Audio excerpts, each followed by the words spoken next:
안녕하십니까. 오늘 한국계리학회 특별 세미나의 사회를 맡은 오창수 교수입니다. 오늘 세미나 주제는 보험산업에서의 데이터의 활용이라는 대주제를 가지고 재보험 리스크와 개인정보 유출 분석에 대한 논문을 발표하는 자리가 되겠습니다. 오늘 발표는 대량 해지 재보험의 보험료 결정에 대해서 최양호 교수님이 먼저 발표를 하시고 데이터 텍스트 마이닝을 활용한 개인정보 유출 보고서의 군집 분석이라는 주제로 심현우 교수님이 발표를 진행하도록 하겠습니다. 자, 오늘 발표는 데이터를 활용해서 보험산업에서 이것을 어떻게 이용할 것인지에 관하여 두 분의 발표와 두 분의 다른 주제들이 발표될 내용입니다. 오늘 발표가 아무쪼록 데이터를 이용한 보험산업의 발전에 많은 활용이 되기를 기대합니다. 자, 그러면 처음 발표자로서 대량 해지 재보험의 보험료 결정을 최양호 교수님이 발표하시겠습니다. 안녕하세요. 한양대학교 최양호입니다. 오늘 대량 해지 재보험의 보험료 결정이라는 주제로 이렇게 발표를 하게 돼서 기쁩니다. 오늘 제가 발표할 주제는 다음의 목차를 가지고 진행이 되겠습니다. 처음 대량 해지 재보험에 대한 내용을 소개를 할 거고, 그리고 대량 해지 재보험의 소개 이후에 그 대량 해지 재보험에 대한 보험료 산정을 위한 손실 분포 및 그 다음에 순보험료를 구하는 과정을 두 번째 보여주게 될 것입니다. 그리고 세 번째의 경우에는 대량 해지 재보험을 결정하는 데 있어 제일 중요한 해지율에 대한 부분과, 그리고 보험금 부분에 해당되는 해약 환급금 및 시가법 책임 준비금에 대한 내용을 마지막에 보여드리도록 하겠습니다. 자, 보시면은 처음 대량 해지 재보험을 소개를 해드릴 텐데요. 일단 도입 배경부터 보시면은 제일 먼저 신지급 여력 제조의 지급 여력 비율에 대한 부분은 이미 다 알고 있는 사실이지만 간단하게 소개를 하도록 하겠습니다. 처음 지급 여력 비율 같은 경우에는 요구 자본을 이제 부모로 두고 가용 자본을 분자로 두고 있습니다. 자, 그런데 지금 저희가 신지급 여력 제도에서 실제로 요구 자본을 산출하는 데 있어서 시가법 준비금이라고 하는 부분이 제일 큰 부분이기도 하지만은 요구 자본 내에 이제 해지 리스크가 신설이 되어 있는데요. 여기 보시면은 큰 보험 리스크 중에서 이제 생명 장기 손해 보험 리스크 중에서 저희가 하위로 장수와 해지, 사업비, 대재라고 하는 게 추가로 되었고요. 그리고 일반 손해 보험 리스크에서는 대재 리스크가 이제 추가가 되었습니다. 그래서 실제적으로 요구 자본을 산출하는 데 있어서 해지에 대한 위험이 되게 이제 크게 들어가 있는 부분이라고 보시면 되겠고요. 여기 현재로는 기존 RBC에서는 위험 계수 방식으로 측정했던 부분을 저희가 이제 시나리오 방식으로 측정이 이제 변경이 되었습니다. 그러면 킥스 요구 자본 구성하는 데 있어 실제적으로 얼마만큼의 부분이 해지 리스크에 관련된 부분인지 확인하기 위해서 보험연구원 자료를 확인해서 저희가 기본 요구 자본 부분 중에서 생명 장기 손해 부분이 얼마인지를 확인했습니다. 봤더니 전체 45조 원 해당되는 부분이 생명 장기 손해 부분이고, 전체 부분에서 저희가 이제 소개를 해보면은 113조가 되는데 실제 생명 장기 손해 부분이 40% 비율을 가지고 있습니다. 사실 여기서는 분산 효과는 저희가 빼고 있는데요. 실제적으로 생명 장기 손해보험 분야가 이제 40% 정도 비중을 차지하고 있고, 그 중에서 생명 장기 손해 부분 중에서 해지 부분이 28.3조여서 생명 장기 손해 부분 중에 40%가 해지에 관련된 부분입니다. 그래서 전체적으로 본다 그러면은 어떻게 되냐면은 한 16% 정도가 해지에 관련된 부분이라고 보시면 될 것 같습니다. 그래서 뭐 여기 전체로 보게 되면요, 저희가 이제 보려고 하는 부분이 총 요구 자본은 기본 요구 자본에다가 법인세 조정액 그리고 기타 요구 자본을 더한 값으로 이렇게 계산한다는 걸 볼 수가 있습니다. 자, 그러면 이 해지 위험액 산출하는 과정은 어떻게 지금 킥스에서 제시를 하고 있냐면은 다음 세 가지 중에서 가장 큰 값으로 측정을 하고 있는데요.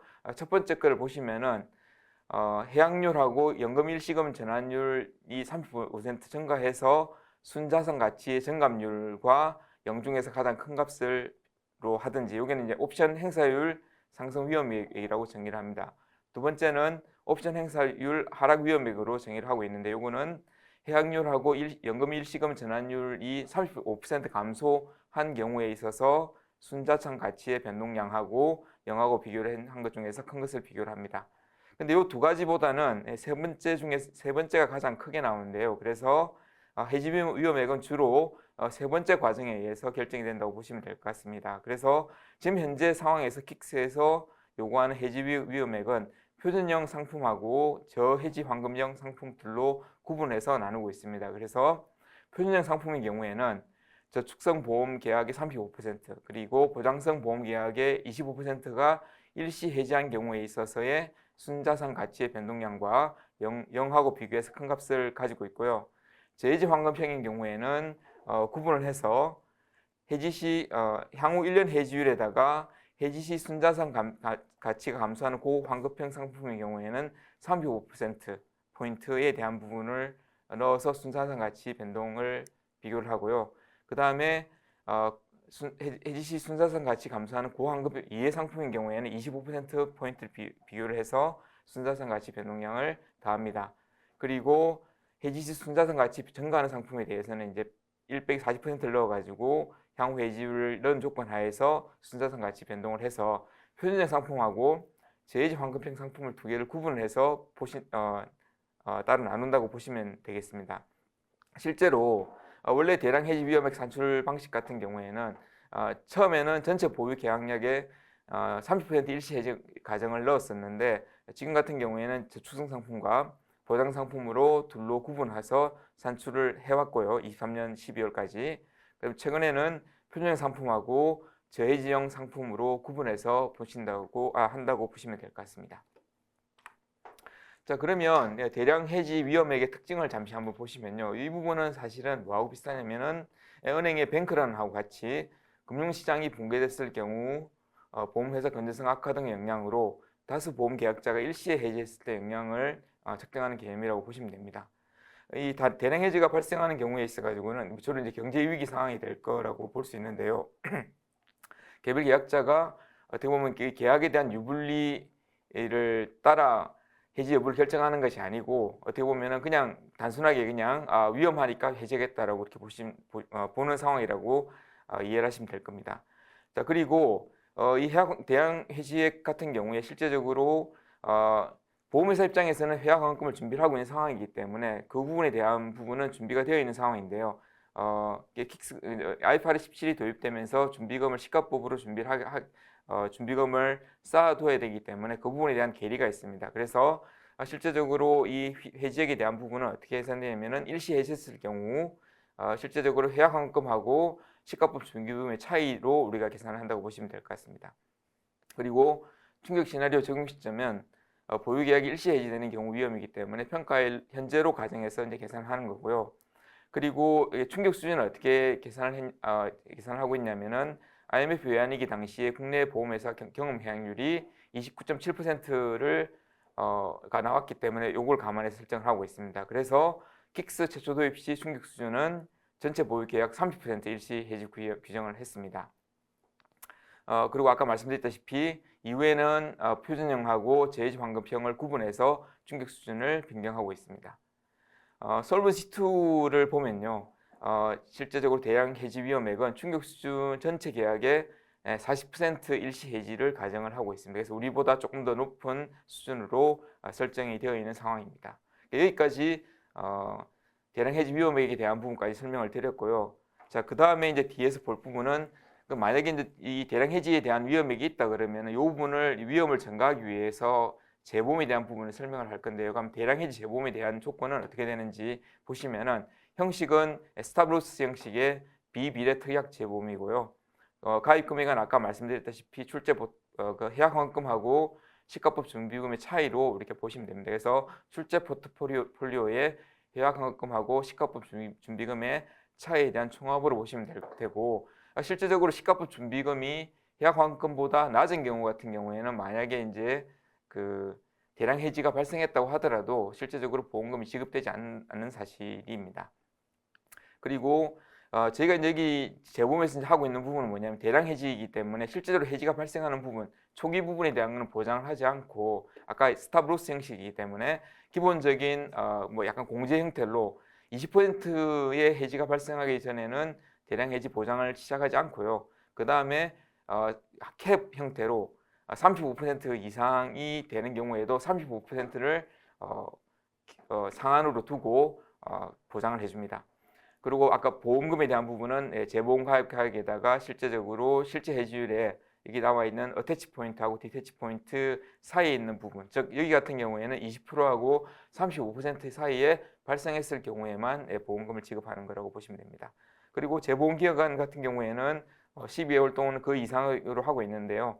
저희 같은 경우에는 주로 이제 1년짜리 계약을 많이 하고 있으니까 1년에 대한 부분을 소개를 드리고 뭐 향후 이 기간을 증가하는 부분이라든지 그 부분에 대한 것들은 추후 논의를 드리겠습니다. 자, 그렇게 되면은 보험사 입장, 출제사 입장에서 효익은 뭐냐면은 대량 해지 위험액의 일부를 전가해서 요구 자본을 경감시킴으로 킥스 비율을 제고하게 됩니다. 간단한 예시인데 조금 오타가 있습니다. 그래서 보시면은 이 뭐 출제 포트폴리오를 동질적인 표준형 저축성 보험에 대한 얘기를 하려고 하고요. 재보험 가입 금액은 각 보험 금액 100으로 하겠습니다. 그래서 어떤 상황이냐면은 만약에 이제 그 해지를 했을 경우에 이제 100원에 대한 보험금이 나간다고 이렇게 보시면 되고요. 아까 똑같이 동일하게 AP는 20%, 그다음 DP는 35% 수준을 하고 있다고 하면은 실제 해지율이 20% 이하가 될 때는 재보험금이 없는 상황이고요. AP를 초과하는 경우에 지금 그리고 그래프를 보시면은 20%가 초과되는 시점부터 증가하는 데에 따라가서 재보험금이 이제 100원씩 이제 올라가게 되는 형태가 되고요. 마지막 35%가 됐을 경우에 재보험금 1,500이 마지막으로 지급되고 그 다음에 35% 이상이 됐을 경우에도 재보험사 입장에서는 이 캡이 있기 때문에 더 이상 1,500 이상은 지급하지 않습니다. 그래서 여기 1,000이라고 되어 있지만은 최대 보험금이 1,500원으로 제한이 되어 있습니다. 이게 실제 이 모형을 만들 때 저희가 그 기준을 20하고 35%라고 지금 보여드리고 있지만요. 처음에는 25%를 할지 요 의견 때문에 조금 오타가 있는 것 같습니다. 양해를 드립니다. 그래서 현재 여기 상황으로는 20%를 AP로 뒀고 35%를 DP로 뒀기 때문에 최대 보험금은 1,500원이 되는 거고요. 그래서 출제자 입장에서는 재보험을 통해 가지고 대량 해지 위험액 1,500을 증가할 수 있는 게 됩니다. 그래서 이 킥스 충격 시나리오 수준 35%를 25%가 아니고 20%로 내리는 효과가 있다고 보실 수 있습니다.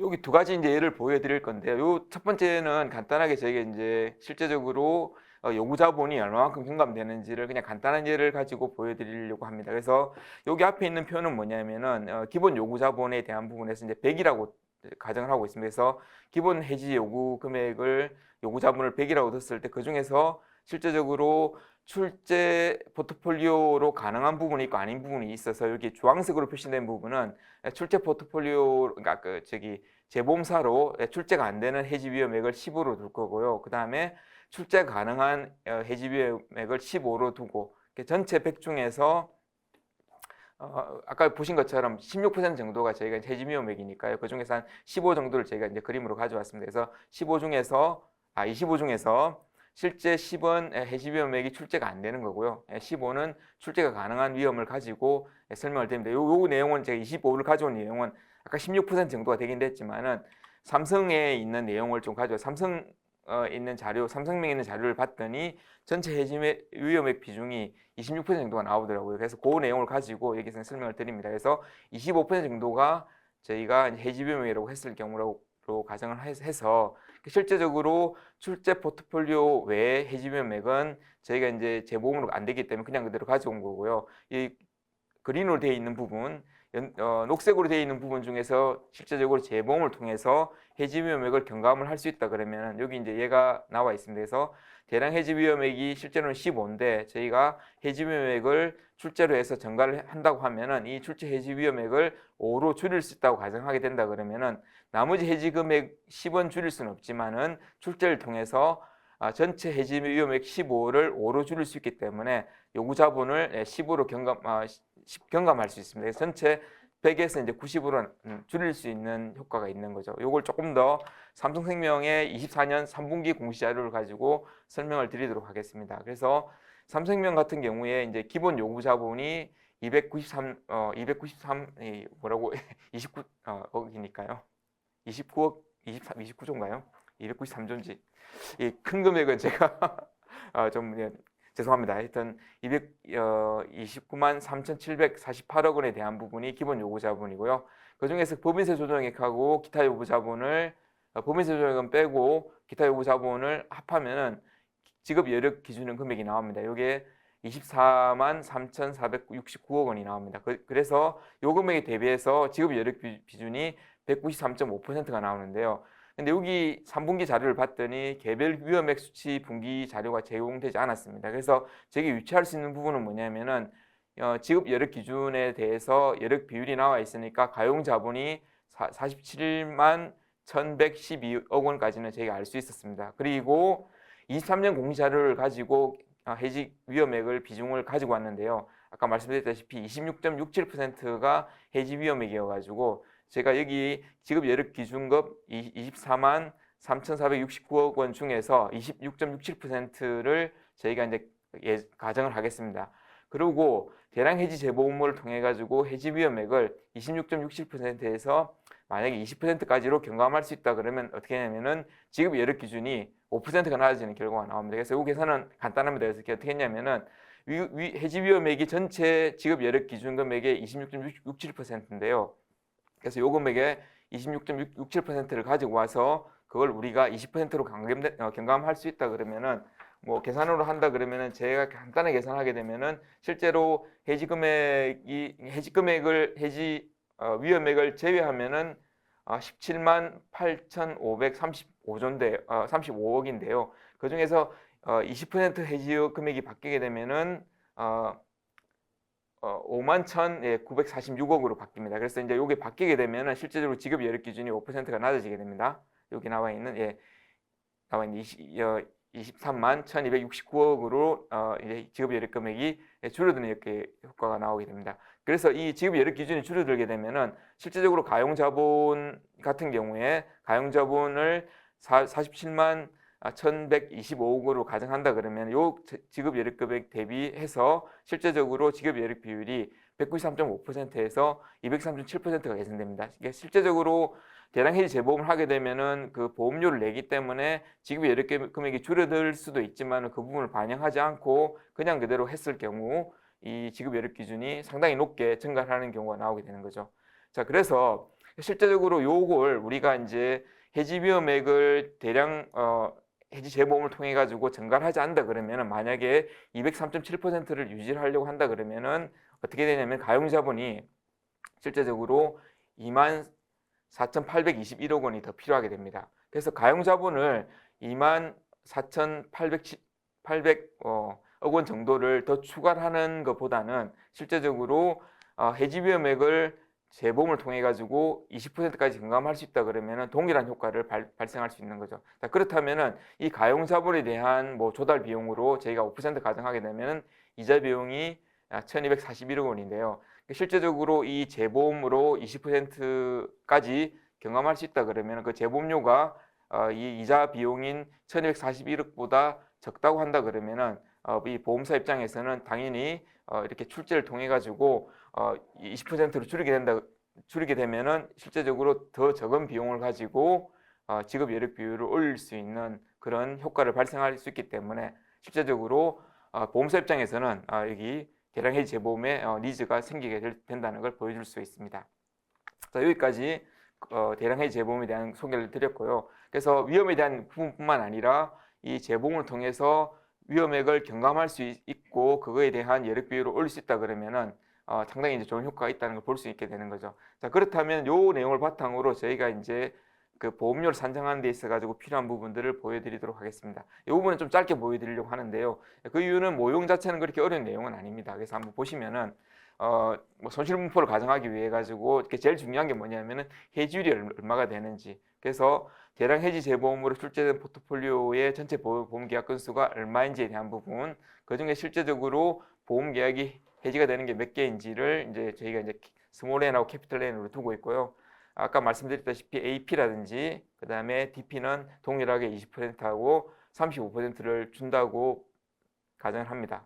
자, 그리고 만약에 이제 그 해지가 한다 그러면은 그 발생하는 시점에 대비해서 저희가 뭘 할 수 있냐면은 예를 들어서 n번째 보험 계약 중에서 이제 해지했다 그러면 그 보험 계약에 대해 가지고 실제적으로 우리가 보험금으로 지급해야 될 부분은 뭐냐면은 계약 환급금하고 시가품 준비금에 대한 차이라고 이렇게 보시면 되고, 이걸 우리가 X sub K라고 두고요. 이 해지 발생 건수하고 이 부분은 저희가 독립을 가정해서 이제 두겠고요. 그리고 X sub K는 서로 뭐냐면 독립이고 서로 동질적이라는 가정을 두고 시작을 하겠습니다. 그래서 그렇게 되면은 이 해지 재보험의 총 보험금 어떻게 하냐면은 여기 나와 있는 것처럼 실제적으로 가입 금액에다가 그 다음에 해지가 발생하는 발생률, 즉 빈도하고 심도에 대한 곱으로 표현이 된다고 이렇게 보실 수가 있겠습니다. 좀 상세하게 설명을 드리면은 해지가 일어나는 순간에 있어가지고 처음부터 AP가 일어나기 전까지는 S가 없다가 해지가 이제 처음 이제 20% 되는 시점이 발생하면은 그때부터 어떻게 하면은 이렇게 보험금이 지급된다고 이렇게 쭉 적었습니다. 그래서 마지막 AP, 그러니까 DP까지는 쭉 동일하게 증가를 하다가 DP 이후로부터는 더 이상 해지가 일어난다고 하더라도 여기 있는 것처럼 보험금 지급되는 금액은 캡이 있기 때문에 이게 스테이블하게 되는 형태입니다. 그래서 그림으로 보시면은 어떤 형태냐면은 지나갔는데요. 이 그림이 꼭 뭐하고 비슷하냐면은 불 스프레드 같은 형태가 됩니다. 그래서 이제 강세 스프레드 형태로 보시면 될 것 같습니다. 자, 그러면 이제 순보험료를 어떻게 계산되냐면은 손실에 대한 부분이 나왔기 때문에 순보험료는 그 부분에 대한 것, S에 대한 부분을 우리가 평균을 구하면은 거기 나와 있는 내용을 바탕으로 해서 저희가 정리를 할 수 있습니다. 그래서 뭐 기본적인 계산에 대한 부분이 어떻게 보면 수익상등에 대한 부분이니까요. 그래서 평균에 대한 손실에 대한 평균에다가 그 다음에 손실 발생 빈도에 대한 부분을 통해서 계산을 해서 이렇게 정리를 했습니다. 요걸 연속형으로도 전환을 하면 이런 방식으로 전환이 가능할 것 같습니다. 그래서 실제적으로 그 AP하고 DP 사이에 얼마만큼의 확률로 일어나느냐를 알면은 그 시점에 맞춰가지고 보험 금액이 저희가 이제 IAD를 가정했기 때문에 실제적으로 발생하는 보험금에다가 숫자, 발생 빈도수 n을 곱해가지고 나오는 값이라고 이렇게 보시면 될 것 같습니다. 자, 그래서 대량 해지 재보험 가입 금액에다가 이제 요율 형태로 이제 표시가 된다라고 보면 되겠는데, 그래서 모형 자체는 뭐 굳이 어려운 내용이 아니고요, 아주 쉽게 해석을 할 수 있을 거라고 볼 수 있을 거고요. 자, 그 다음부터는 조금 이제 설명을 드려야 될 게, 그렇다면 과연 그러니까 빈도하고 심도 부분인 해지율은 어떻게 계산이 될 것이며, 그 다음에 심도 부분인 보험금 지급에 해당되는 부분, 즉 해약환급금하고 시가법 책임준비금 사이의 관계가 어떻게 될 것이냐를 두 개 모형을 나눠가지고 설명을 드리려고 하는데요. 첫 번째 해지율에 대한 부분은 이 부분은 조금 뒤에 설명을 드리겠습니다. 요건 나중에 또 다시 15페이지 다시 돌아오도록 하겠는데요. 16페이지부터 보시면은 일단 해지 리스크에 관련된 부분에 대한 부분 좀 설명을 드리겠습니다. 그래서 지금까지 해지 리스크에 대한 부분은 많은 논문을 통해서 이제 설명이 되어 있는데, 그래서 뭐 첫 번째 뭐 해지율 분포를 정규 분포로 가정해 가지고 해지 리스크를 산출한 2011년도 루이젤하고 밀하우드 논문도 있고요. 그 다음에 동적 해지율을 적용한 부분도 있습니다. 그래서 보면은 계단 증가 형태로 해서 설명한 부분이 나오고요. 그리고 계약적 행동하고 전염력, 그러니까 어떻게 보면 여기는 이제 컨테이전이라고 해서 계약자 행동을 반영을 했는데요. 그래서 해지를 하게 되면 그 해지에 대한 부분으로 상대방의 전염이 되는 거죠. 그런 부분으로 관리한 부분이 2016년도에 나와 있는 논문입니다. 그리고 오창주 교수님하고 최판균 박사가 발표한 신지급 여력제도의 해지 리스크 측정에 관한 연구도 주성분 분석을 통해 가지고 실제적으로 경과율 해지율에 대한 부분을 측정을 하고 있습니다.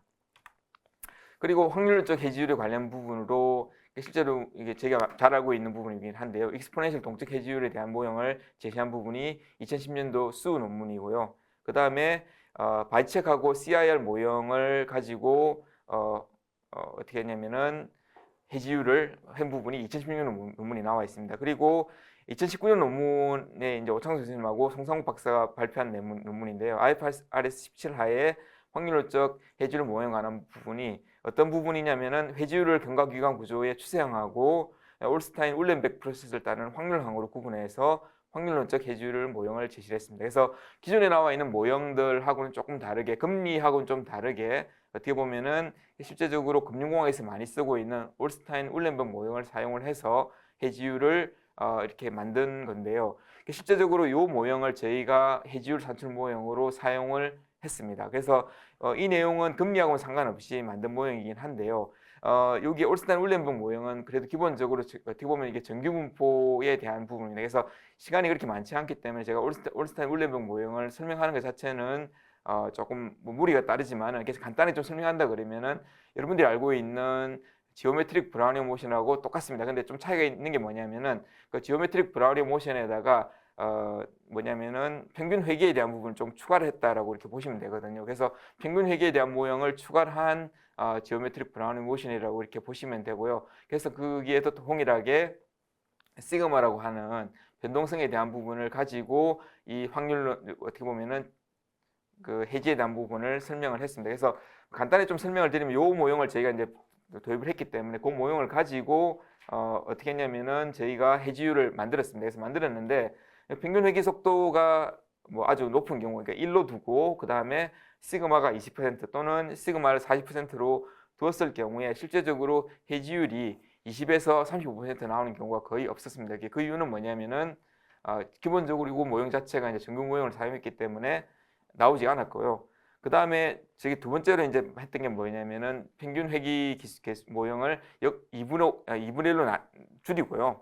그 다음에 시그마를 20% 했을 경우에도 발생되지 않았습니다. 근데 어떻게 보면 최대한으로 저희가 이제 만들기 위해서 한번 노력을 했던 게 뭐냐면은 A를 2분의 1로 그 다음에 시그마를 40%까지 올렸더니 실제적으로 시나리오를 1000개를 돌렸을 경우에 있어서 발생하는 경우가 3년하고 4년 시점에 3년 시점에 21번 정도 발생을 했고요. 그 다음에 4년 시점에 한 3번 정도 발생을 했습니다. 그러니까 이런 악조건 상황에서 이제 만들어지다 보니까 이 모형을 사용하는 게 조금 맞을까 안 맞을까에 대한 부분을 좀 고민을 했습니다.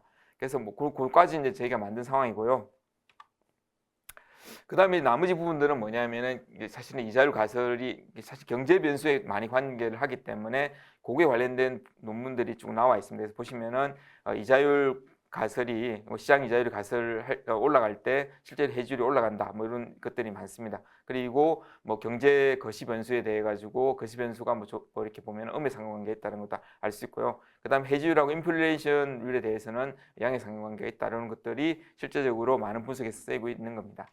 그래서 실제적으로 우리가 해지율을 뭐 설정할 때 제일 중요한 게 뭐냐면은 경제 변수를 가정을 넣어서 쓴다는 게 좋겠다는 거죠. 그래서 아까 제가 말씀드렸던 오창석 교수님께서 보여드렸던 해지율 모형 외에 저희가 지금 쓰고 있는 부분이 뭐냐면은 경제 변수를 넣어가지고 해지율을 조금 이제 보완하고 있는 작업이라고 볼 수 있습니다. 그래서 거기서 쓰고 있는 내용이 여기 보면은 1990년도에 보면은 나와 있던 랩스 레이트하고 그 다음에 뭐 실업률, 이자율에 대한 회귀 분석에 대한 부분도 나와 있고요. 그리고 여기 보면은 2005년도에 모델링 서렌더 앤 랩스 레이시라고 하는 여기 이코노미 베리어블에 대한 부분까지도 고려를 하고 있습니다. 그래서 저희가 마지막으로 쓰고 있는 부분은 이 부분 조금 넘어가고요. 시간이 없으니까 여기 나와 있는 부분입니다. 그래서 오천 교수님이 썼던 논문을 배경을 하고 있습니다. 그래서 2019년 논문을 주로 하고 있고 그 다음에 경제 변수인 내용을 집어넣는 부분이 2016년도 루스하고 지오코메티, 파보치가 썼던 논문에 보면은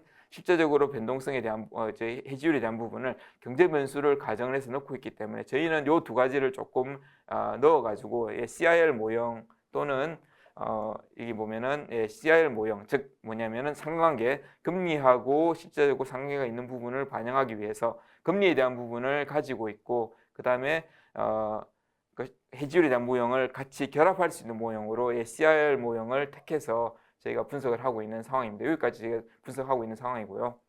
예.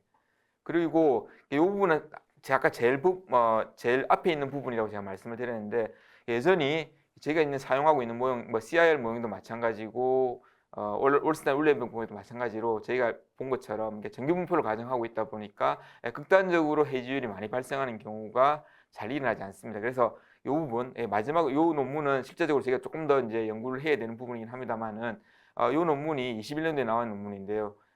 극단치에 대한 부분을 설명하고 있습니다. 그래서 처음에 고려했던 부분은 뭐냐면은 올스타인-윌렌berg이나 아니면은 CIR 모형에다가 점프를 넣으면 어떻게 할까라는 생각을 넣었었는데 그 부분보다는 여기 나와 있는 극단치 모형을 조금 사용해서 실제적으로 해지율이 어떻게 극단화 분포에 대한 부분으로 한번 보려고 하고 있습니다. 그래서 여기까지 저희가 이제 하고 있는 내용이고 저희가 지금 만든 부분은 아까 말씀드렸다시피 이제 오 교수님이 했던 부분에다가 추가적으로 CIR 모형까지 해서 해지율을 평가하고 있다라고 보시면 됩니다.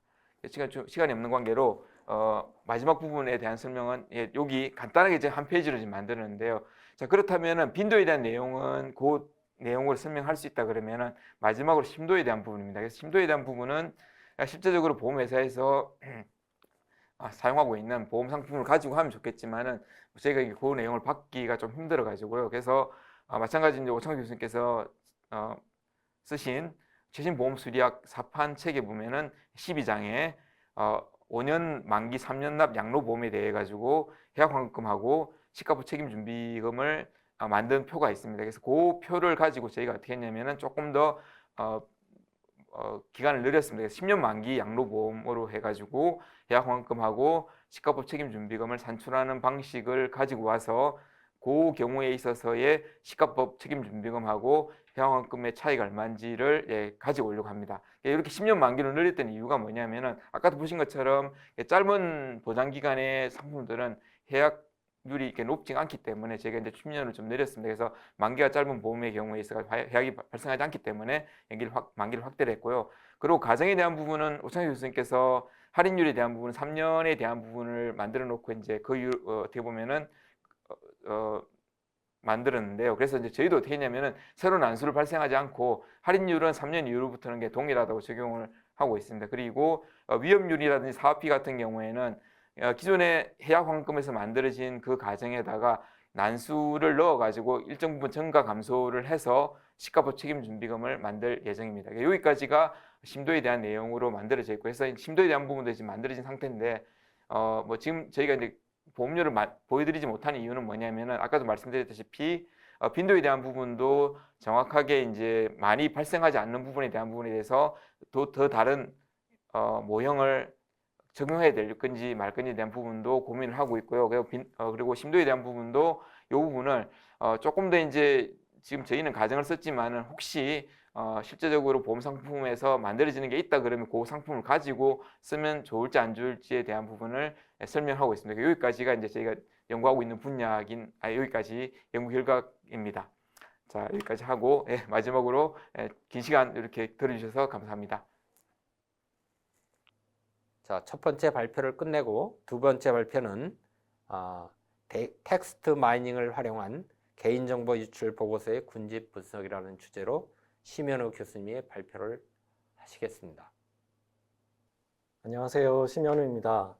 오늘 제가 발표드릴 주제는 개인정보 유출 위험 담보고요. 제목 보시면 아시겠지만 다소 특수하고 생소하다라고 생각하실 수도 있는데 이게 꼭 그렇지 않고 이게 다른 분야에도 확장이 될 수 있는 재밌는 주제라고 생각되어서 주제를 가져오게 되었고요. 먼저 개인정보 유출이라는 위험 담보에 대해서 생소하실 텐데 뭐 사실 이 개인정보와 관련해서는 우리가 점점 일상생활에서 많이 접하게 되는 것 같습니다. 뭐 예를 들어서 은행에 계좌를 개설할 때만 해도 개인정보에 동의하십니까? 이런 거 많이 물어보고 요즘에는 그 개인정보를 활용하는 기관들이 늘어나다 보니까 개인정보를 활용했다라는 사실을 통지하게 되어 있어서 개인정보보호법에 의해 통지하게 되어 있어서 저는 뭐 하루에도 몇 번씩 당신이 개인정보를 활용했다라는 이메일을 받곤 합니다. 그만큼 점점 개인정보의 가치와 그 보호에 대해서 심각하게 사람들의 인식이 높아지고 있다는 걸 느낄 수 있고요. 개인정보 유출 위험은 사실 작은 위험이라고 볼 수도 있지만 크게 봐서는 이 사이버 위험의 하나의 작은 분야라고 보실 수 있습니다. 정확히 말하면 사이버 위험과는 약간 다를 수도 있는데 대부분은 이 사이버 위험이 속한다고 볼 수 있고요. 그럼 이게 보험과 무슨 상관이 있냐고 하실 수 있는데 제가 알기로는 2020년, 21년을 기준으로 해서 보험 산업에도 이 배상책임 보험 형식으로 도입이 되었고요. 한국뿐만 아니라 미국 같은 경우에도 매년 뭐 20-30%씩 크게 성장하고 있는 분야입니다. 제목을 보시면 아시겠지만 텍스트 마이닝을 활용했다고 되어 있는데요. 그리고 군집 분석이라고 되어 있습니다. 제가 이거를 군집 분석이라는 거를 통해서 분석하게 된 계기는 이게 새로운 신생 위험인데 이 위험이 과연 동질적으로 모든 위험을 다 비슷하게 볼 수 있는가, 아니면 세부적으로 구분을 해서 보아야 되는가라는 의문점에서 출발하게 되었고요. 만약에 이 모든 위험이 다 비슷하다라고 치면 단일 요일로 산정할 수 있지만 여러 다른 집단으로 구분이 가능하고 그래야만 한다면 요를 산정할 때 개별 요일이 아니라 집단 요일, 매뉴얼 요일 방식으로 해야 된다.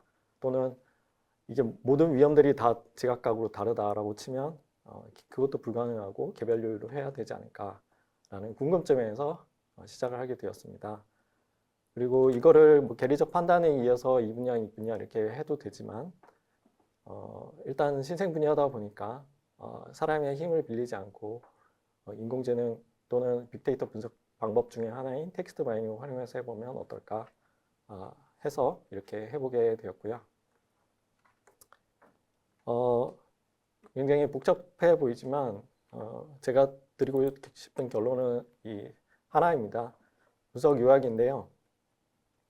크게 두 가지 방식으로 나누어서 해보았는데 단어 연관성 측면에서 보았을 때는 이 세 가지 집단, 의료, 금융, 교육 집단으로 구분이 가능하다라는 거고, 그 다음에 좀 더 일반화된 K평균 군집 분석을 했을 때는 위 유형뿐만 아니라 이 종이를 통한 개인정보 유출, 아까 전에 사이버 위험의 하나라고 말씀드렸는데 사실 이 종이 통한 일반적으로 종이 문서를 통해서 유출된 거는 뭐 사이버 위험이라고는 정확히 볼 수는 없을 것 같고요. 그 다음에 기타 일반 기관 이 5가지 정도의 집단으로 구분이 가능하다라는 게 제 연구의 결론입니다.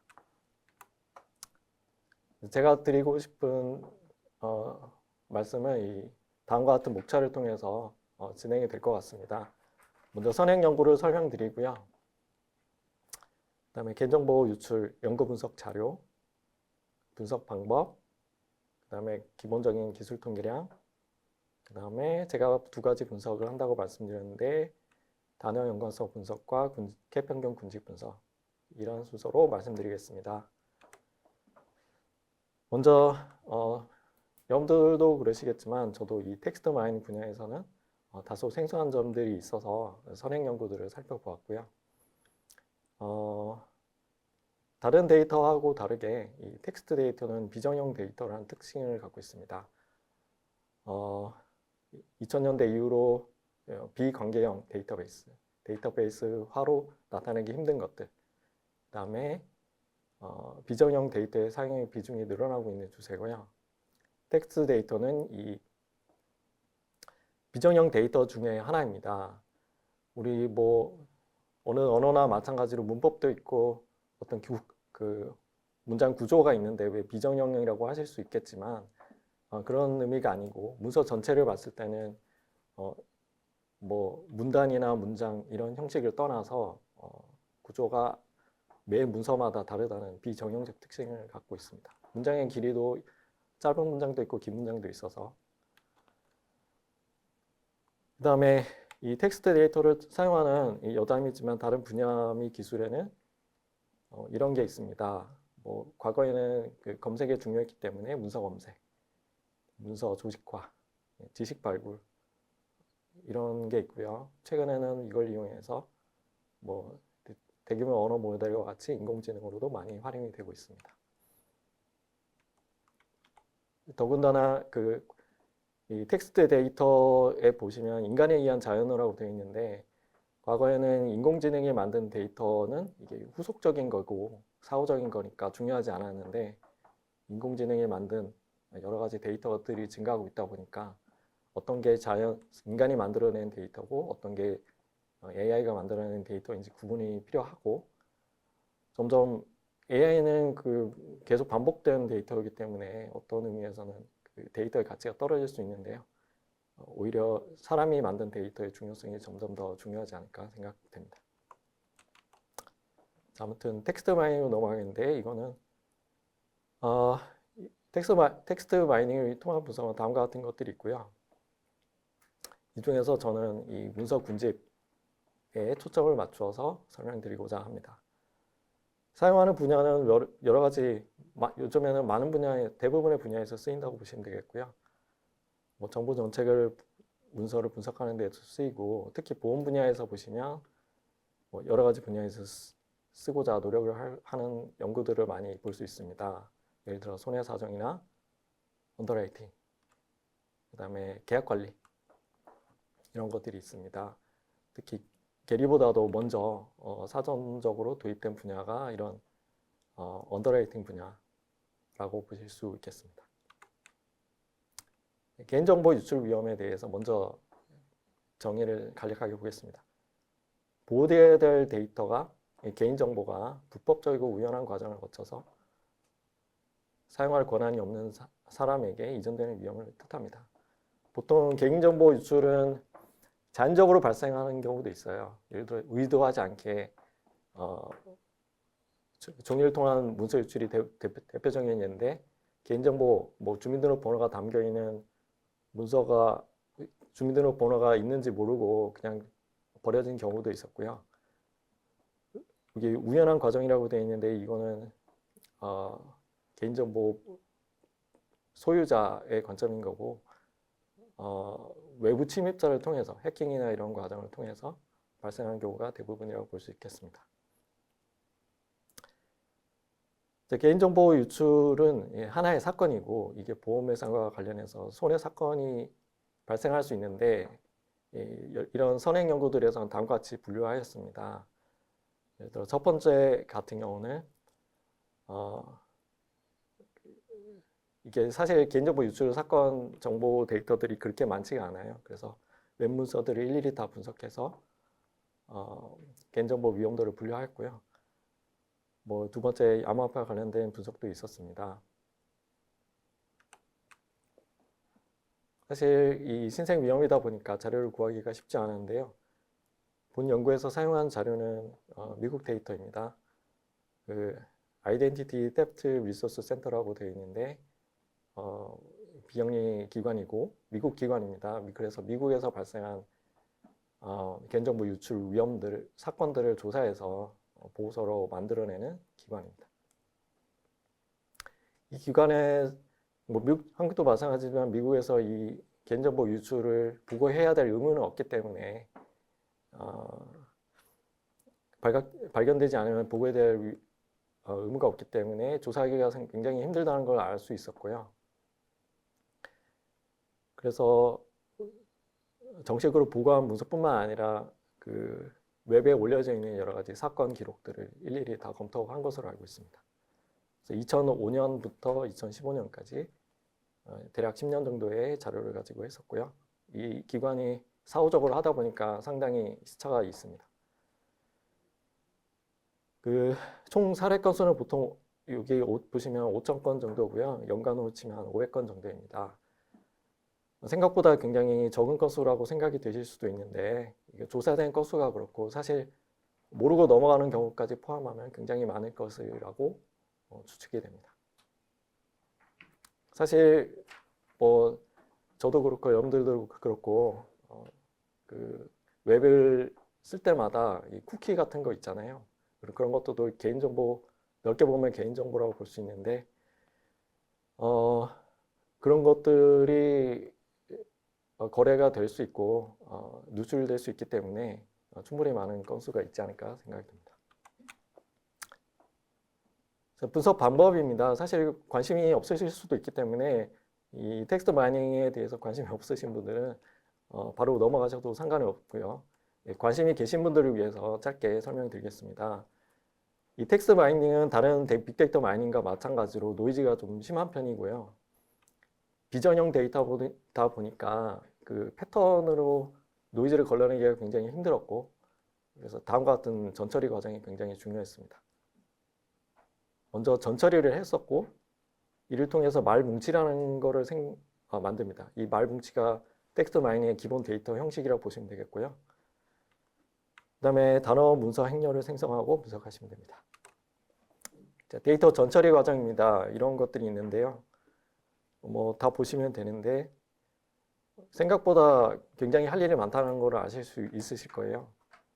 예를 들어 지금 제가 분석한 자료는 영어로 된 문서 데이터인데 영어의 특징이 축약어가 많다는 것입니다. 그래서 뭐 한국도 요즘에는 뭐 엘리베이터를 엘베 이렇게 짧게 부르듯이 미국은 예전부터 훨씬 이 축약어를 많이 썼기 때문에 이 축약어를 원형으로 바꿔야 되고 대문자 바꿔야 되고 그리고 불필요하게 이 구두점들이 굉장히 성가시게 하거든요. 이것도 없애야 되고요.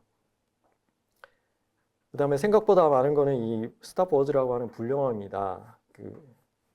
어느 나라 언어나 대명사, this, that, I, you 이런 것들이 있는데 이건 너무 흔하게 사용되는 것들이라서 물론 다른 대규모 언어 모형에서는 다 사용하지만 제가 분류한 것들은 정말 키워드 중심으로 찾아내야 되기 때문에 다 제거를 했습니다. 그리고 영어의 특징은 이 어미가 굉장히 다양하다 라는 건데 예를 들어 이게 argue라는 동사가 있으면 이게 과거형 argued가 있고 arguing이 있는데 말씀드렸다시피 키워드 중심이라서 이걸 다 argue로 만들어야 되고요. 그 다음에 기타 노이즈를 자동으로 제거해 줄 필요가 있습니다. 말 뭉치가 생성이 된 건데요. 말 뭉치 처음 들어보셨을 텐데 코퍼스라고 하고 어렵게 되어 있지만 간단합니다. 텍스트 데이터 표본 집합이라고 보시면 돼요. 그래서 컴퓨터가 이해할 수 있는 수준으로 만들어낸 정제된 데이터다라고 보시면 되겠습니다. 자, 단어문도 역문서 빈도입니다. 텍스트 분석을 뭐 하나하나마다 단어를 세는 게 아니고요. 그 단어마다 빈도를 측정하게 되겠습니다. 예를 들어 단어 빈도가 가장 중요한데 전체 문서에서 단어가 몇 개고 그 중에 특정 키워드가 몇 개씩 많이 발견되는가. 그래서 어떤 키워드가 많이 발견되면 이 문서의 특징은 이 키워드 중심이다라고 얘기할 수 있는 거겠죠. 근데 단어 빈도만 가지고도 약간 부족합니다. 왜냐하면 제가 지금 만들고 있는 분석하는 이 보고서 집합들은 개인정보 유출이라는 공통적인 특징이 있잖아요. 그래서 공통적으로 이 데이터라는 단어도 많이 들어가고 유출이라고 하는 뜻, 브리치라는 단어를 쓰는데 이 브리치라는 단어도 굉장히 많이 쓰여요. 그래서 일반 다른 문서에서는 많이 발견되지 않지만 이 개인정보 유출 집단 내에서 많이 발견되는 이런 단어들은 또 제거해야 되기 때문에 영문서 빈도라는 걸 계산합니다. 그래서 전체 문서 중에서 이 해당 단어가 굉장히 많이 발견되면 그 가중치를 낮추고 좀 특이하게 많이 해당 문서마다 전체 중에서 특정 문서들 내에서만 많이 발견되는 그런 단어들의 가중치를 높이는 형식으로 계산을 합니다. 그래서 이제 이 문서는 어떤 단어가 특징적이고 이 단어가 특징적이고 이렇게 해서 패턴을 파악하게 되는 것이죠. 자, 좀 말이 빨라졌는데요. 이거를 요약한 게 단어 문서 행렬입니다. 행이든 종이든 한쪽 방향으로는 이 단어들을 1번부터 5700번까지 나열하고 열방향으로는 이 특정 단어의 이제 빈도를 나타내는 것이죠. 근데 해보시면 아시겠지만 그 빈도가 거의 대부분 0이에요. 그래서 이 행렬이 굉장히 희박한 행렬이다. 거의 0에 가까운 행렬이라서 노이즈 처리가 굉장히 중요하게 됩니다. 다음은 스파시티, 한국어로 번역이 굉장히 힘든 단어인데 얼마나 희귀하게 발생하는가, 성김도를 의미하고요. 너무 희박하게 발생하는 거는 제거를 했어요. 왜냐하면 문서 보시면 아시겠지만 그 문서 개인정보 유출 위험이 발생한 기업은 그 기업명은 중요하지 않은 정보잖아요. 그리고 발생한 장소 이런 것들은 굉장히 딱 한두 번만 등장하는 단어라서 다 제거를 해줘야 됩니다. 자, 분석 방법은 재미없으실 테니까 통계량으로 넘어가겠습니다. 숫자로 나타내면 재미가 없으실 것 같아서 제가 그림을 가져왔는데요. 워드 클라우드라고 하는 그 그림입니다. 이런 그림을 많이 보셨을 것 같아요. 그렇게 어렵지 않은 건데요. 여기 보시면 글자가 크거나 진하게 표시된 것들이 많이 발견된 데이터들입니다. 단어들입니다. 보시면 인플로이, 뭐 가운데 페이션트, 뭐 랩탑, 뭐 브리치는 당연히 개인정보 유출이니까 많이 발생하는 것들이고요. 뭐 카드라든가 스튜던트 이런 단어들이 많이 등장합니다. 그래서 제가 해볼 것들은 이걸 좀 흐트러뜨려 가지고 문서마다 이게 어떤 식으로 뭉쳐져 있는가입니다. 자, 빈도는 이런 식으로 나와 있는데 뭐 생각보다 뭐 1위부터 42위까지 큰 차이가 없이 굉장히 조밀하게 빈도가 발생합니다. 그래서 이걸 굉장히 세분화시키기가 어려운 작업이었고요. 결론부터 말씀드리면 빈도에서 가장 많이 등장하는 단어는 랩탑이었습니다. 이게 지금 시기적으로 좀 10여 년 전 자료고 요즘에는 모바일 기기나 태블릿 같은 걸 많이 쓰지만 과거에는 노트북이 개인정보를 담고 있는 가장 쉽게 이동할 수 있는 기기였기 때문에 이 랩탑이 가장 많이 발생했던, 의외로 가장 많이 발생했던 개인정보 보유 수단이었던 것 같고요. 그 다음에는 일반 기업들, 뭐 인플로이나 컴퓨터 같은 것들이 있습니다. 이런 거는 사실 분류를 하는데 큰 의미는 없을 것 같아서 약간 걱정이 됐는데요. 그 다음 페이지 보시면 이 다른 단어들을 보시면 산업들마다 좀 다르게 출연하는 단어들이 있습니다. 예를 들어 페이션트나 헬스 이런 것들은 의료 산업과 관련된 단어들이었습니다. 그 다음에 카드, 신용카드를 의미하고 이런 것들은 금융에서 발생하는 개인정보 유출. 그 다음에 스튜던트 유니버시티는 교육기관에서 발생하는 것들인데요. 좀 약간 처음에는 의아했었어요. 왜 학생이 무슨 개인정보 유출이 있나라고 하실 수 있는데 생각보다 미국에서는 교육기관을 대상으로 해킹이나 이런 시도가 많이 있었던 것 같습니다. 분석입니다. 연관성을 기준으로 분석을 했습니다. 어떤 서로 동시에 많이 발생하는 단어들끼리 이제 뭉치는 경향이 있어서 봤는데요. 연관성이란 거는 뭐 패턴들이 동시에 출현하는 것을 얘기합니다. 그래서 동시 출현은 두 단어의 밀접한 연관성을 의미한다. 그래서 보시면 다음 그림인데요. 아까 전에 있었던 워드 클라우드가 아니고 오타입니다. 단어 연관성 그림인데요. 가운데 있는 단어들은 양쪽 방향으로 다 얽혀설켜 엮여져 있는 거라서 특징적인 거라고 보시기 좀 어렵고 이 주변에 있는 것들, 이게 좀 특징적인 것들입니다. 예를 들어서 메뉴에 있는 이 카드, 크레딧, 이게 금융 사건들이고 오른쪽에 보시면 메디컬, 페이션트, 헬스, 이게 의료기관, 병원에서 환자 정보가 유출된 것들이고 아래는 랩탑, 스톨른, 뎁트, 이게 노트북 훔쳐간 것들이고요. 그 다음에 왼쪽에 보시면 스튜던트, 컴퓨터, 이게 유니버시티는 없는데 이게 대학 내에서 발생한 것들이라고 보시면 되겠습니다. 자, 글자 크기는 빈도고 이 선의 굵기가 상관관계라고 보시면 되고 이렇게 진하게 표시된 것들이 굉장히 밀접하게 관련되어 있다고 보시면 되겠습니다.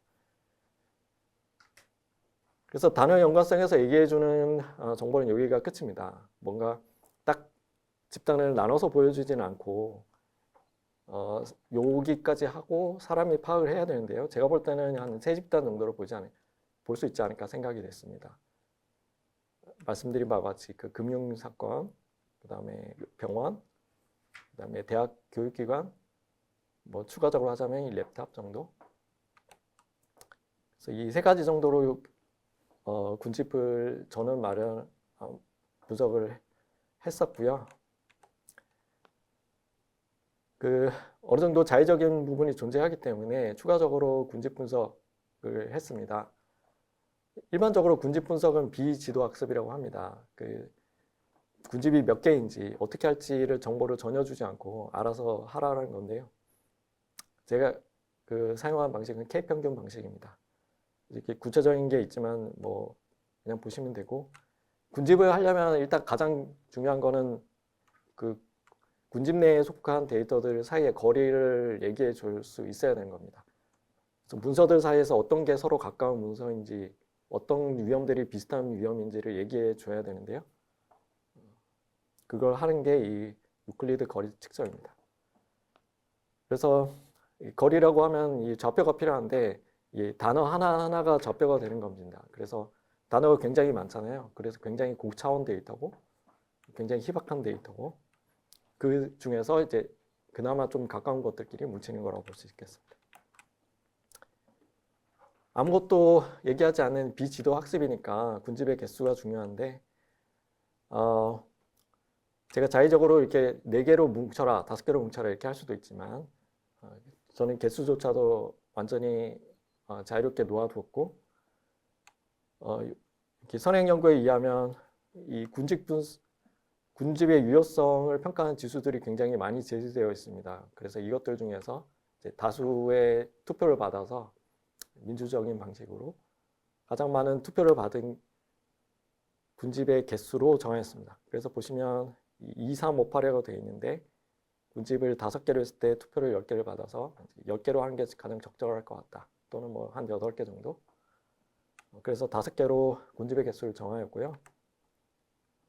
분석 검정을 해보니까 뭐 이 5개로 했을 때 군집을 만들어 보았더니 여기에 p-밸류 보시면 이 p-밸류 굉장히 낮아서 뭐 군집들이 다 5개로 분류하는 게 적당하다라는 결론을 얻을 수 있었습니다. 그래서 이게 K평균 군집 분석의 결론입니다. 아까 전에는 3가지가 있다고 말씀드렸는데 의료, 교육, 금융 이 3가지가 있고 추가적으로 페이퍼하고 제너럴이라는 일반적인 분야로 군집을 만들 수 있었습니다.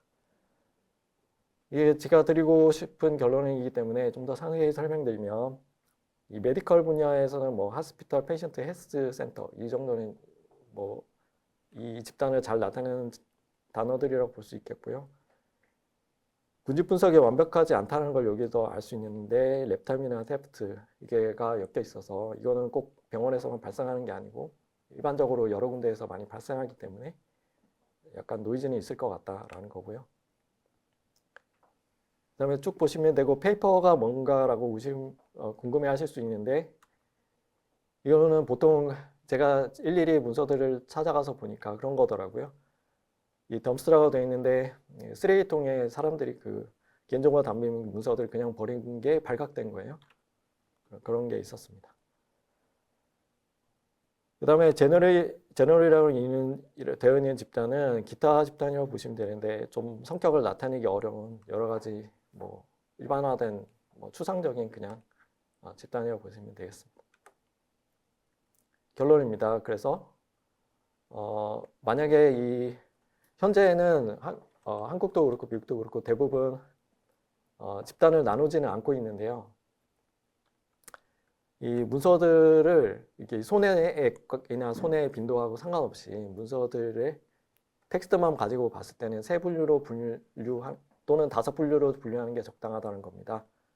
첫 번째는 그 병원 데이터, 두 번째는 금융 데이터, 그 다음에 학생과 관련된 교육 집단의 데이터, 추가적으로 사이버 위험은 아니지만 종이를 통한 유출, 그 다음에 기타 집단이라는 거고요. 연구의 한계입니다. 제가 이걸 분석하면서 좀 많이 아쉬움을 느꼈는데 이 사건과 관련해서 정보를 수집하는 기관이 전혀 없더라고요.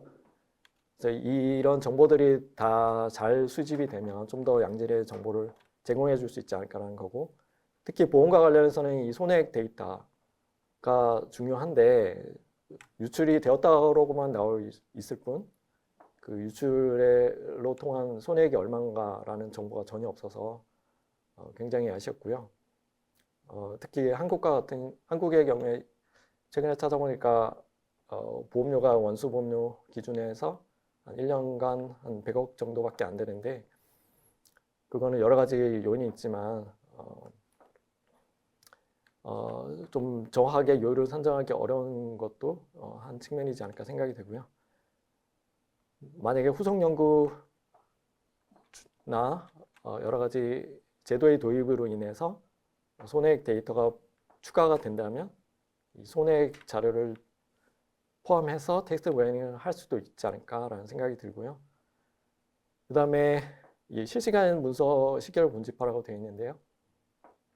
지금은 제가 모든 데이터를 이제 하나로 모아서 표본을 분석을 한 건데, 이게 아니라 시간적으로 이 개인정보 유출 사건이 발생하는데, 제가 분석한 다른 연구에 의하면 개인정보 유출은 완전히 패턴이 없게 발생하는 게 아니라 많이 발생하는 시기가 있고 적게 발생하는 시기가 있더라라는 거고, 그러면 이 많이 발생할 때 얼마나 군집화되어서 발생하는지를 분석하면 더 좋은 연구가 될지 않을까라는 아쉬움이 있었습니다. 그래서 여기까지 해서 제 발표를 마치도록 하겠습니다. 지금까지 들어주셔서 굉장히 감사드립니다. 자, 지금까지 보험산업에서의 데이터의 활용에 대해서 두 분이 발표가 있었습니다. 지금부터는 두 분 발표에 대한 토론을 진행하도록 하겠습니다. 오늘 토론은 두 분의 발표자를 포함해서 한양대학교의 문혜영 교수님도 같이 토론할 예정입니다. 자, 우선 그러면 문혜영 교수님께서 먼저 두 분의 발표에 대해서 토론을 진행해 주시겠습니다. 네, 먼저 반갑습니다. 문혜영입니다. 먼저 발표해 주신 두 분과 학회자님께 감사 인사드립니다. 제가 먼저 발표해 주신 대량 해지 재보험의 보험료 결정에 대해 말씀드리겠습니다. 보험사는 예상치 못한 손실에 대해 보험 계약자들에게 보험금을 성실히 지급할 수 있도록 내부적으로 추가 자금을 쌓아 놓아야 하는 의무가 있는데, 이것이 지급 여력 제도입니다. 당국은 이러한 가용 자본이 적정한지 여부를 판단하기 위해서 보험사의 각종 잠재 리스크를 평가해서 요구 자본을 산출하고 가용 자본이 요구 자본보다 크도록 관리 감독합니다. 지급 여력 비율은 가용 자본을 요구 자본으로 나눈 값이며, 신지급 제도와 예전 제도와의 가장 큰 차이점은 가용 자본의 산출 방식입니다. 여기 발표에서 보면 하셨듯이 5가지 대리스크 중에서 보험 리스크에 새로 신설된 4개의 하위 위험 중에서 해지 리스크에 대한 내용을 이 발표에서 다루었고, 재보험으로 출제한 보험사는 대량 해지 위험액의 일부를 전가하여 요구 자본을 경감시킴으로써 신지급 여력 비율을 높일 수 있음을 보여주었습니다. 하지만 판매되고 있는 대량 해지 재보험이 단순히 신지급 여력 비율을 높이는 수단만이 아니라 대량 해지로 인해 발생하는 피해를 분산할 수 있는 실제적인 기능을 하기 위해서 이 발표에서 2가지로 설명하셨는데, 첫째는 해지율의 이해를 바탕으로 한 해지율 모형이고, 둘째는 해지가 발생한 경우 그 해당 상품의 해약 환급금과 시가법 준비금의 차이에 대한 모형입니다. 이 연구를 계기로 보험사도 대량 해지 위험을 보장받기 위한 적합한 보험료를 지불하고 그것에 합당한 피해를 보상받을 수 있고, 재보험사도 대량 해지로 인해 발생할 수 있는 위험 분산의 원활한 기능을 할 수 있었으면 하는 바람입니다. 2가지 질문이 있는데, 아까 말씀하셨듯이 해지율이 20%가 넘어서는 시점에서 넘어서면 보험금이 지급된다고 하셨는데, 그 지급되는 시점이 바로 넘어서는 직후인지 아니면 언제인지 이고, 2번째 질문은 여기서 보면 하나의 보험 상품에 대한 대량 해지 재보험에 대해서 다루신 것 같은데, 만약 다양한 상품으로 구성된 포트폴리오인 경우에는 어떤 방식으로 이 모형을 적용할 수 있는지에 대한 것이 2번째 질문입니다.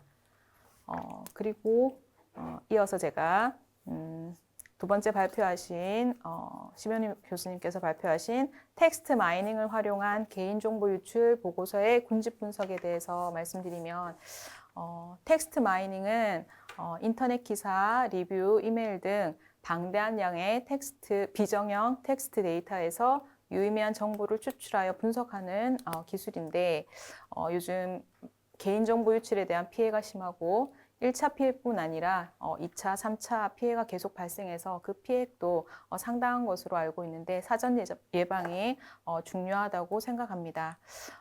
이 연구에서 개인정보 유출이 빈번히 발생하는 영역에서 제일 영향을 주는 텍스트들이 무엇인지 파악하는 중요하고 의미 있는 결과를 보여주신 것 같은데 제가 두 가지 질문이 있는데 텍스트 마이닝 분석에서 데이터를 처리하는 과정이 상당히 시간이 많이 걸리시고 또 복잡할 것 같은데 혹시 사용하신 프로그램이나 그 프로그램 안에 어떤 패키지를 사용하셨으면 그것이 무엇인지 궁금하고 제가 또 한 가지 궁금했던 건 이미 이제 그 나중에 추가 연구로 말씀하셨듯이 사용하신 10년 동안의 자료를 이렇게 나누어서 시간별로 이렇게 초기, 중기, 후기 이렇게 나누어서 사용하면 말씀하셨듯이 그 텍스트의 변화를 시간에 따라서 알 수 있지 않을까. 그건 이미 말씀해 주셔가지고 그 두 가지 질문이 제가 가진 질문입니다. 네, 감사합니다.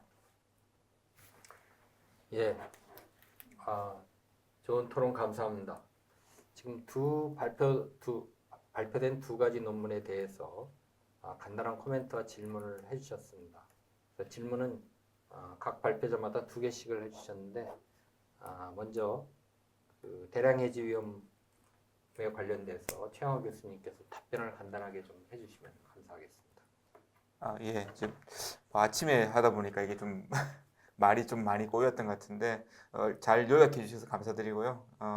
질문 두 가지에 대해서 말씀드리면 안 그래도 구분이 좀 빠진 것 같습니다. 저희가 해지율이 20%에서 35% 사이가 발생하는 순간에 보험금이 지급된다고 얘기 드렸는데 그게 아니고 어떻게 보면 보험금 지급은 계산해서 매년 말에 이제 보험금을 지급하는 형태로 계산이 될 거고요. 그런 식으로 이제 저희가 이제 구성을 된 거고, 그다음 두 번째 같은 경우에 뭐 지적하셨다시피 저희가 보여드렸던 거는 한 가지 동질적인 상품에 대해서 이제 말씀을 드렸는데 실제적으로 그 같은 동질적인 상품이라고 해도 연령이 다르다든지 아니면은 또 뭐 경과 기간이 얼마 지난 경우 같은 경우에 또 다른 형태가 될 수 있기 때문에 그런 경우에 있어서에 대한 부분은 각자가 아니고 또 서로 조합을 해서 이 모형을 적용을 해야 될 거라고 생각하고 있습니다. 그 부분은 뭐 추가적으로 저희가 해야 될 부분이기도 하고 실질적으로 재보험사가 인수해야 될 상품들은 동질적인 상품들이 아니기 때문에 그 부분들에 대한 것들은 포트폴리오 형태로 저희가 해서 계산할 생각입니다. 네, 감사합니다.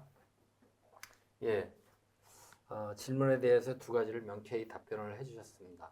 그러면은 우리 문혜영 교수님께서 질문하신 2가지 질문에 대해서 우리 심현우 교수님이 답변이 있겠습니다. 네, 좋은 질문 감사드립니다. 안 그래도 제가 발표 시간에 시간이 제약으로 인해서 말씀드리지 못한 점도 있었는데요. 먼저 말씀하신 바와 같이 2차, 3차 피해가 많다라고 말씀하셨는데요. 사실 그게 더 중요한 부분이라고 볼 수 있습니다. 최근의 연구에 의하면 사실 개인정보 유출, 뭐 아이디나 비밀번호 유출만으로는 큰 가치가 있지는 않다. 뭐 큰 유출은 아니다라고 하는데요. 거기서 지적하는 공통적인 점들은 2차, 3차 피해가 훨씬 크다라는 것입니다. 개인정보, 특히 아이디나 비밀번호를 탈취해서 보통 아이디랑 비밀번호를 비슷하게 쓰시는 경우가 많기 때문에 다른 사이트에 가서 물품을 대량을 구매한다든가 해서 피해가 굉장히 커지게 되는 것들을 많이 보았습니다. 그래서 그런 점들 측면에서도 이 개인정보 유출과 관련해서 보험회사에서 더 시장을 넓혀야 되고 사회적 책임을 다해야 되지 않을까 생각이 들고요. 한국에 있는 위험들은 제가 알기로는 개인정보 배상책임 보험이 단일 상품이고 가입하는 회사들은 아직까지는 대기업과 중기업 정도가 대부분이고요. 한국의 위험담보의 특징이 현재까지는 보상 한도가 제한이 있어서 피해가 정말 발생하더라도 아주 많이 배상이 되지 않는 10억 원, 20억 원 수준이라서 문제가 있을 수 있다는 거고요. 질문하신 부분에 대해서 답변을 드리겠습니다. 사용한 프로그램과 패키지를 물어보셨는데요. R 프로그램을 사용했고요. 패키지는 그 안에 NB 클러스터, 제가 정확히 철자는 기억이 안 나는데 NB 클러스트라고 되어 있는 패키지가 있으실 거예요. 아마 그거를 제가 썼던 것 같습니다. 그거 이외에도 여러 가지 다른 패키지들도 당연히 많이 썼고요. 사용하는데 프로그램을 운영하고 돌리는 데는 그렇게 시간은 오래 걸리지 않았는데 특히 전처리 부분은 그렇게 오랜 시간이 걸리는 게 아니고 필터링을 통해서 제거되는 부분인데 굉장히 시간이 많이 소요되었던 부분은 맨 끝에 있었던 그 캡 변경 군집 분석입니다. 이게 차원이 굉장히 크고 시뮬레이션을 여러 번 돌려서 종합하는 방식이라서 한 짧게는 몇십 번, 길게는 몇 시간 정도 시간이 소요되었던 것 같습니다. 그 다음에 두 번째 질문 주신 부분은 시계열인데요. 예, 말씀하신 것처럼 이 기간이 10년이기 때문에 이 기간을 잘라서 분석을 할 수도 있었고 제가 연구 결과에 포함시키진 않았는데 연 단위로 해봤을 때는 차이가 없었습니다. 뭐 이렇게 큰 차이가 거의 없다고 보시면 되고 단지 제가 말씀드리고 궁금해했던 부분은 주 단위로 이렇게 차이가 있지 않을까. 예를 들어 제가 만약에 개인정보를 탈취하고 싶은 해커라면 전주에 그 해킹을 하고 그 다음 주에도 뭐 기술을 또 써먹고 싶지 않겠어요? 그래서 계속 이어서 발생하지 않을까라는 거였는데요. 일단 연 단위로는 차이가 없었고 주 단위로는 이 손액이 정확히 안 나와 있어서 분석이 좀 어려웠던 측면이 있습니다. 그 다음에 뭐 여담으로 제가 개인정보 유출만 관련해서 이 텍스트 마이닝을 적용했는데 뭐 신생 위험이나 아니면 기존의 보험회사가 갖고 있는 많은 문서들을 대상으로 적용해 봤을 때 새로운 시각을 얻지 않을까라는 점도 제가 느꼈습니다. 예를 들어서 제가 그냥 눈으로만 분석을 했으면 그냥 의료 환자 정보 유출되는 것들이나 랩탑 유출, 랩탑 도난, 그다음에 학생 정보 유출 이런 것들은 쉽게 파악할 수 있었지만 뭐 쓰레기통에 버렸다라든가 아니면 아주 특정 기관의 그 종업원의 특수하게 뭐 개인정보를 가져갔다든가 이런 특수한 위험들은 제가 발견하지 못했던 점들이라서 이런 텍스트 마이닝이 뭐 단순하게 인간이 분석 그 자동으로 컴퓨터에게 맡기는 거긴 하지만 새로운 시각을 제공해 줄 수 있다라는 것을 추가적으로 느꼈습니다. 이상으로 그 분이 질문해 주신 부분에 대한 답변을 마치도록 하겠습니다. 예, 감사합니다. 근데 이 심현호 교수님이 발표하신 자료는 사실은 보험 쪽에 있는 사람들이 그렇게 굉장히 익숙한 자료가 아닌 것 같아요. 물론 듣는 분들에 따라서는 이런 쪽에 굉장히 많은 지식이 있을 수도 있지만 보험을 했던 사람들이 특별히 이렇게 데이터 마이닝이나 이런 데 관심이 없거나 아니면 최근에 나온 거기 때문에 이 내용이 뒤에 군집 분석으로 갈 때는 내용이 좀 굉장히 쉬운데 앞부분이 굉장히 좀 이해하기가 어려운 게 있어서 저도 간단하게 몇 가지만 좀 질문을 해보려고 합니다. 이게 뭐 너무 기초적인 질문일지 모르지만 그 자료에 보면은 텍스트 데이터를 비구조적, 비정형적으로 뭉쳐진 데이터라 그래가지고 이렇게 얘기를 했는데 질문이 첫 번째가 정형적으로 비정형적이면 정형적인 건 뭐고 구조적인 건 뭔지 좀 간단하게 설명해 주시면 좋겠고요. 또 하나는 처음에 데이터의 전처리를 할 때 보면은 뭐 대문자를 소문자로 바꾸고 축약어를 바꾸고 뭐 공백을 제거하고 뭐 어간을 추출하고 이런 여러 가지 그 단계들이 나와요. 그래서 아마 여기 이거를 지금 시청하시는 많은 분들은 도대체 무슨 뜻인지 잘 모를 겁니다. 그래서 이렇게 제가 궁금한 게 그 모든 나와 있는 텍스트에서 그러한 것들을 다 제거하는 과정을 거치고 난 다음에 이렇게 그 뭐 빈도를 따지고 뭘 따지고 하는지가 궁금하고 그 과정이 얼마나 복잡한지 뭐 이런 게 상당히 궁금합니다. 그래서 이 두 가지에 대해서 간단하게 좀 답변을 해주시면 우리 많은 그 시청자들이 굉장히 도움을 받을 것 같습니다. 네, 오창수 교수님 질문 감사합니다. 두 가지 질문을 주셨는데 첫 번째 비정형성에 대해서인데요. 보통 정형적이라고 하면 패턴이 있어야 되는 건데 뭐 물론 뭐 복붙을 계속하면 패턴이 있겠지만 사실 사람의 언어가 생각보다 규칙적이지 않더라고요. 여기서 얘기하는 그 정형성이라고 하면 보통 2차원 데이터를 의미하는데 뭐 행 방향으로 어떤 사과, 바나나, 뭐 배 이런 종류가 있고 그다음에 열 방향으로 이 사과, 바나나, 배의 특징, 색깔이라든가 크기라든가 이렇게 정형화 시켜서 나타낼 수 있는 건데 텍스트 데이터는 이렇게 정제하기 전까지는 정제한 후에는 정형성을 가지는데 그 전에는 뭐 한 문장 내에서 길이도 다르고 단어의 위치라든가 그다음에 보시면 문법을 보시면 뭐 접속사라든가 부사 이런 게 앞에 있고 뒤에 있고 이런 게 굉장히 패턴을 발견하기가 규칙적이지 않다라는 점 때문에 비정형성을 의미하는 것 같습니다.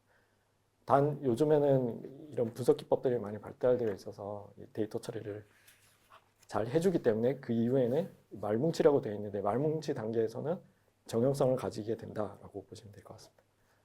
그 다음에 두 번째 과정에 대해서 물어보셨는데요. 여쭤보셨는데 네.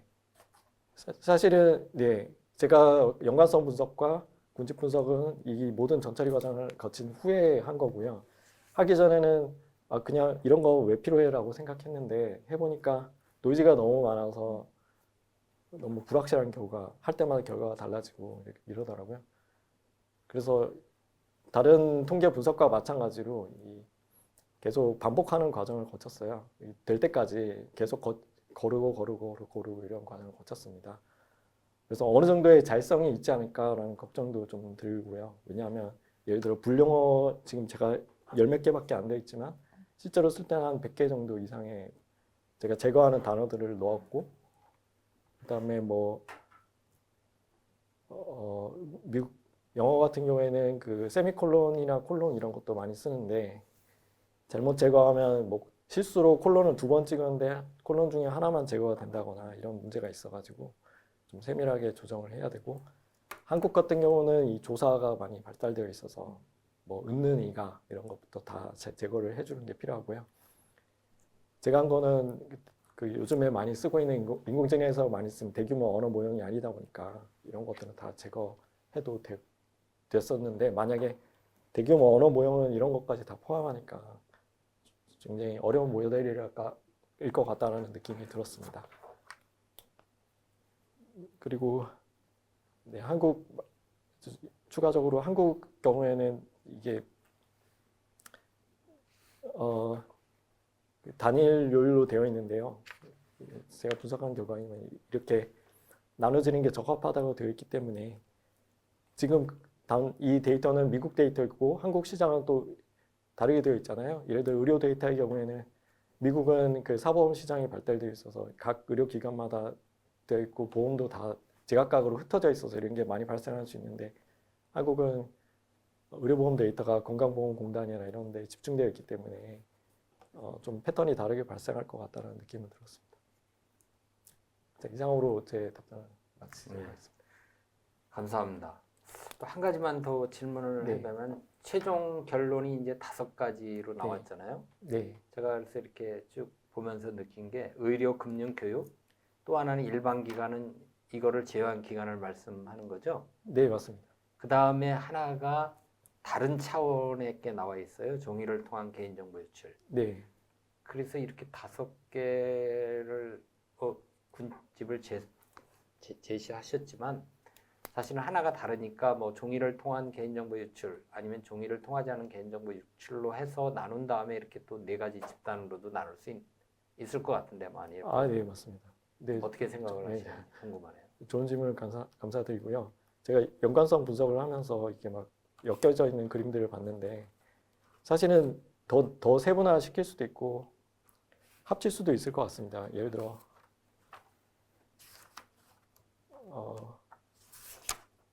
뭐 그림을 보시면 그 18쪽 그림인데요. 대학 기관 내에서 유출한 것들이 이게 굉장히 넓은 영역인데 사실 대학 서버를 통해서 해커가 그 학생 개인 데이터를 가져간 경우도 있었고 그 노트북을 가져간 경우도 있었고 이거는 서로 좀 다른 유형이기 때문에 세분화시킬 수도 있는데 연관성 분석이나 군집 분석을 통해서는 그냥 뭉쳐진 거로 보여서 좀 의아하게 느껴졌고요. 그 종이를 통한 정보 유출도 뭐 일반 기관이 있고 이런 여러 가지 세 분야, 의료, 교육, 금융 분야가 또 세분화될 수 있어서 그거는 약간 계리적 판단이나 이런 게 필요하지 않을까 생각이 들고, 제가 제시해 드리는 게 이게 정답이다라는 게 절대 아니고요. 국가마다 그리고 대상으로 하는 그 보험 담보 커버리지에 따라서 그때마다 이걸 적용할 수 있다라는 가능성을 제시하는 측면에서 제 연구의 의미를 발견해 주시면 좋겠습니다. 예, 답변 감사합니다. 아주 다음으로는 우리 최홍 교수님이 발표한 자료에 대해서 우리가 조금 더 토론을 진행해 보도록 하겠습니다. 이게 대량 해지 재보험이 이게 아마 킥스에 우리가 직위배력 비율 해지 위험에 들어가는 겁니다. 그래서 이거를 갖다가 재보험이라는 건 우리가 위험을 전가하니까 위험을 전가하면 이 논문의 주요 결론인 직위배력 비율이 높아질 수 있는 거죠. 그만큼 이제 보험료는 들어가지만요. 그래서 여기 보면은 이제 가장 핵심적인 내용이 어떻게 보면은 대량 해지 위험의 발생률을 알아야 되는 거잖아요. 근데 그 발생률 자체가 사실은 굉장히 그 큰 경제 위기나 아니면 큰 어떠한 급변하는 상황이나 뭐 이런 것이 발생할 경우에 아마 대량 해지 위험이 발생할 것 같아요. 그렇지 않으면은 아까 그 해지율 그 논문 같은 데서 나와 있는 뭐 일반 분포를 생각할 수 있는데 그 분포에서 많이 찾는다면 끝단 쪽이 될 것 같고, 그래서 이제 저도 저희 여기 보니까 IFR17I 확률론적 해지율 모형 제가 쓴 논문을 또 이렇게 인용을 해주시고 그랬는데, 이 이제 구체적인 연구를 진행하셨으니까 이러한 그 극단치가 일반 모형에서 극단치를 찾는 게 좋은지 아니면은 극단치에 관련된 새로운 어떠한 모델을 연구하는 게 좋은지, 또 일반 모델에서 극단치가 이거에 해당될 수 있는지 같은 것에 저도 어떤 특별한 대답이 있는 게 아니고 궁금해서 우리 연구하신 최영호 교수님께 한번 여쭤보고 싶습니다. 예, 질문 감사드립니다. 사실은 여기 연구를 진행을 하면서 이게 논문들, 참고 논문으로 나온 논문들이 오성수 교수님께서 다 작업하셨던 논문들이어가지고 참조가 많이 되었었고요. 사실 저희도 이제 해지율에 대한 부분을 모형을 만들려고 하는 단계에서 무엇이 제일 좋을까? 그래서 본계본에 있는 자료를 가지고 만들어 보려고 했지만 좀 힘들어가지고, 그래서 오창 교수님하고 송상욱 박사님이 만들어내어 있는 그 해지율 모형을 제일 먼저 참조를 했었습니다. 근데 좀 전에 오창 교수님께서 말씀하셨던 것처럼 일반 모형 자체에서는 극단적으로 나오는 경우가 만들어지지 않기 때문에, 제가 아까 잠시 말씀드렸지만은 아주 이제 그 모형 자체에서 회귀 속도도 2분의 1로 낮추고 해지율 4% 올리니까 겨우 몇 건이 발생을 했거든요. 그래서 이 모형을 가지고 쓰는 게 옳을지 안 옳을지에 대한 부분에 대한 질문도 가졌었고, 그래서 추가적으로 그 금리 상황이나 아니면은 경제 상황에 맞춰 가지고 실제적으로 큰 해지가 발생할 수 있는 그런 모형들이 있을까라고 생각해서 찾았던 논문이 21페이지 보면 나와 있습니다. 그래서 21페이지 보면은 2016년 논문이 있거든요. 그래서 이 부분에 대한 부분을 좀 하여튼 일단 고려를 하고 있는 상황입니다. 그래서 아까도 말씀드렸다시피 이게 완전하게 연구와 결론이 나온 게 아니고요. 추가적으로 지금 진행이 되어야 될 부분이기도 하니까, 현재로는 오창희 교수님께서 만들었던 논문 그 모형을 가지고 해지율을 생성해둔 상태인 거고요. 추가적으로 그 부분을 고려를 하고 있다라고까지 말씀을 드리고, 현재 뭐 대량 해지 재보험 같은 경우에는 실제적으로 일반적 모형으로 하는 거는 조금 문제가 있을 거라는 생각은 듭니다. 왜냐하면은 기본적으로 그런 일반 모형 가지고는 이렇게 해지가 그렇게 막 대량으로 일어나지는 힘들 것 같아 가지고요. 그래서 거기까지 고민하고 있는 상황이고, 뭐 추가적으로 나중에 이제 그게 된다 그러면은 뭐 논문으로 하고, 또 그 부분에 대해서 이제 오 교수님한테도 많은 자문도 좀 얻을 생각입니다. 네, 이상입니다. 예, 답변 감사드립니다. 그래서 이게 대량 해지 재보험이 아마 재보험사 입장에서 볼 때 제대로 작동이 되려면 그 대량 해지율에 대한 정확한 근거 내지는 방법이 있어야지만 재보험사가 그 보험을 아주 마음껏 인수할 수 있을 것이라는 생각이 듭니다. 그래서 이 주제 자체가 상당히 그 보험 산업에 필요하고 또 앞으로 연구가 필요한 그런 주제라는 생각이 듭니다. 자, 그러면 오늘 발표하신 그 논문들에 대해서 저희가 이제 토론을 좀 진행해 봤는데요. 마지막으로 우리 그 발표자들이 아직 하고 싶었는데 못한 얘기가 있다든지 그러면은 또 기회를 안 드리면 섭섭할 테니까 우선 심현우 교수님 혹시 뭐 추가적으로 코멘트할 내용이 있으십니까? 오늘 제가 여담이나 추가적인 말씀 굉장히 많이 드린 것 같은데요. 네, 뭐 이런 기회를 통해서 한국 그 특수한 보험, 예를 들어 개인정보 유출이나 사이버 보험들 이 시장이 많이 확대되었으면 하는 바람입니다. 사실 미국 같은 경우에는 연평균 한 20배에서 30%씩 이 사이버 보험 시장이 성장하고 있는데 한국은 물론 개인정보 보호법 강화되고 개정도 됐고 강화되고 있지만 그거는 일단 법적인 차원이고 민사적으로 봤을 때 이런 손해에 대한 배상이나 이런 부분이 좀 아직은 약하지 않나라는 생각이 들고 향후에 이 소송이 증가할 것을 대비해서 미리 사전에 많은 노력이 있으면 좋겠다는 생각이 들었습니다. 이상으로 제 말씀 마치겠습니다. 예, 코멘트 감사드립니다. 그러면 최호 교수님께서도 혹시 마지막으로 코멘트할 내용이 있으면 해주시겠습니다. 뭐 좀 전에 우성 교수님께서 말씀하셨다시피 사실 재보험사 입장에서도 이 대량 해지 재보험에 대한 부분을 인수하느냐 안 하느냐는 사실 큰 문제이긴 합니다. 그래서 교수님 말씀하셨다시피 그 해지율에 대한 대량 해지율을 정확하게 어떻게 평가하느냐가 제일 중요하다고 생각을 하는데요. 뭐 그 이유가 뭐 그렇지 않다 그러면은 사실 보험이라고 하는 게 원래는 많은 사람들이 적은 돈을 모아가지고 불행한 한 사람을 도와주는 게 보험인데 이 대량 해지 재보험 같은 경우에 사건이 터지면 어떻게 보면 아주 많은 돈이 빈도는 적을 수 있지만 심도가 아주 크게 되는 경우이기 때문에 재보험사 입장에서 되게 불편한 그런 보험이긴 합니다. 그래서 오 교수님 말씀처럼 대량 해지율에 대한 정확한 모형화가 제일 중요하다고 생각하고 뭐 지금 뭐 말씀드렸던 그 내용을 바탕으로 조금 더